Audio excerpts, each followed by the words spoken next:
What I love about the Catholic Church of San Antonio is, number one, it's steeped in Catholic history. I mean, we started this place. When you look at the name San Antonio, it's our city is named after a saint. The first Mass was celebrated on the feast of St. Anthony of Padua by the Franciscan missionaries. So they said, okay, this area is St. Anthony. That's how it got its name. So even the area was begun with a sacred purpose. The Catholic Church has had a very close connection with the history of San Antonio in general. The heart of downtown San Antonio is the San Fernando Cathedral, and that actually marks the center of our city. God's at work in San Antonio. Many visitors coming to South Texas, they always found the Catholic Church in South Texas very much alive. The Catholic faith was awesome. It's awesome. Beautiful gift of San Antonio is the Catholic Church. It's beautiful. Anywhere you go, people will welcome you. You're part of this worldwide community. Community. It's family. Home. Home. Absolutely. One family, one body, light for the city, light for the world. That's when the lights came on and I was like, wow. Wow. Wow. That's it. I love being Catholic. This is where I belong. The church is alive. Exactly. Oh, you want me to yell it out? Alive!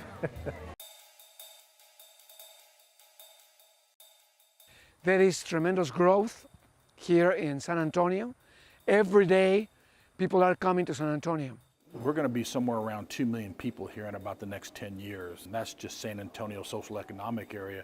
And then you've got New Braunfels and going all the way out to Del Rio. And that church, under the leadership of the Archbishop, is right now recognizing its need to expand. The need for parishes and seminarians and educational for schools, for kids to give them a faith-based education is so overwhelming. Are we bringing God to them? Are we connecting with them?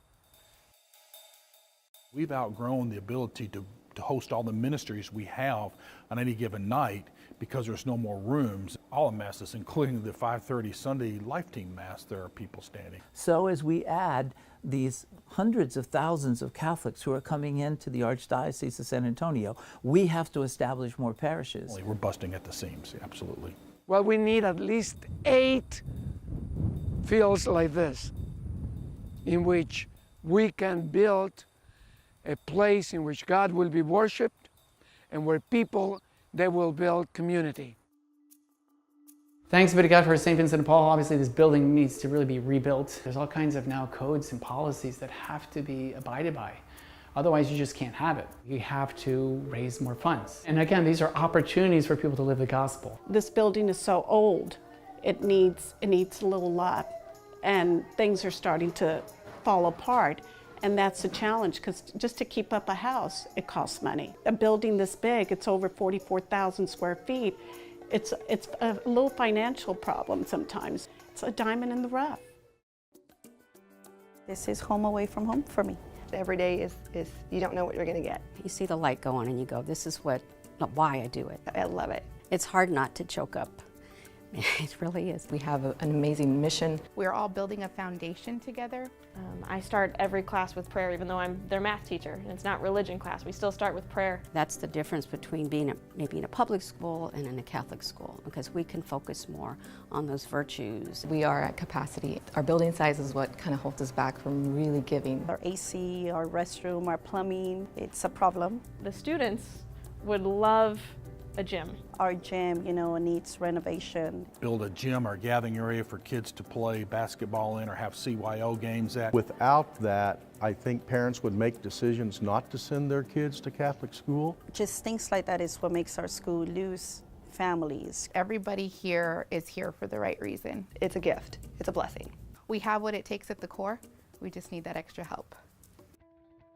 To bring Christ to those who have never met him or are estranged from him, and then to empower, form, and train those who have encountered Christ to become leaders and go out back on campus and bring Christ to all the other students. Whether you're religious or not, there's always a question of why are we here? What is my purpose? What am I meant to do? Young people are looking to find a meaning to their lives. There isn't anything that this place has not given me. It's not only grown me as a person, but it's grown me spiritually. and it's grown me socially as well. It's really beautiful to see. They're literally bursting through the seams. I mean, there are students everywhere. Our organization is growing. Having a bigger space. Having a bigger facility that actually looks like a church. The residential campuses, in a way, are crucial because we are their parish. It's really exciting, just the many ideas that people bring into this place. This is what we're called to do, to help others, lead others to Christ so that they can fix whatever is broken inside them. It brings me joy to be a part of it. Assumption Seminary is the heart and soul of the Archdiocese of San Antonio. It's a home for all of the priests here in San Antonio. Men come together here from many different places, all preparing either to serve Texas or places around Texas. It's a garden, and I love the fact that God continues to call a lot of good men. They're strong in their faith. If He's calling, maybe I should answer.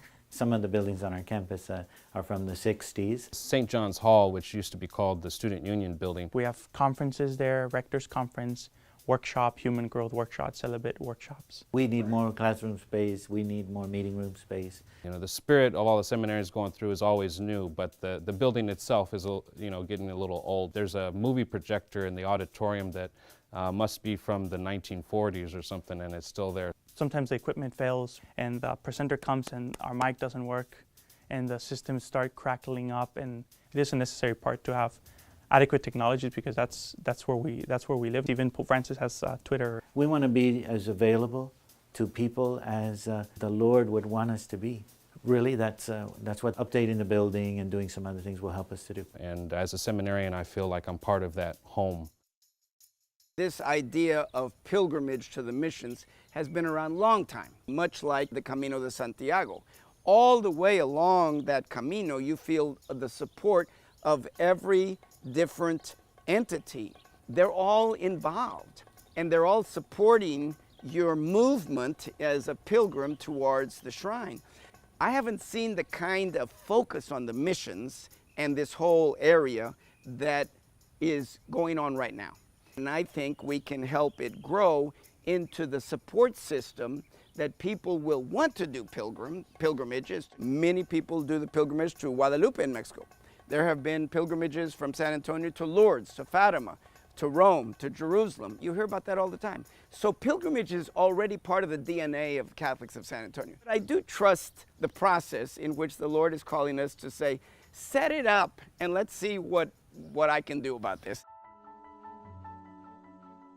A capital campaign is an expression of a common effort. You have to be able to say yes. And you have to say yes to the Catholic Church. You have to say yes to raising funds. And it takes funds to make all this happen. How can we learn to work well together as a team? How can we learn to pass the ball and serve one another and together bring out the best in each other? So this capital campaign is not about buildings. It's about what could happen in people's lives. By investing in the kingdom, we can never be more generous than God. We bring a taste of the kingdom, and for them, pass it on. Pass it on. May God bless you.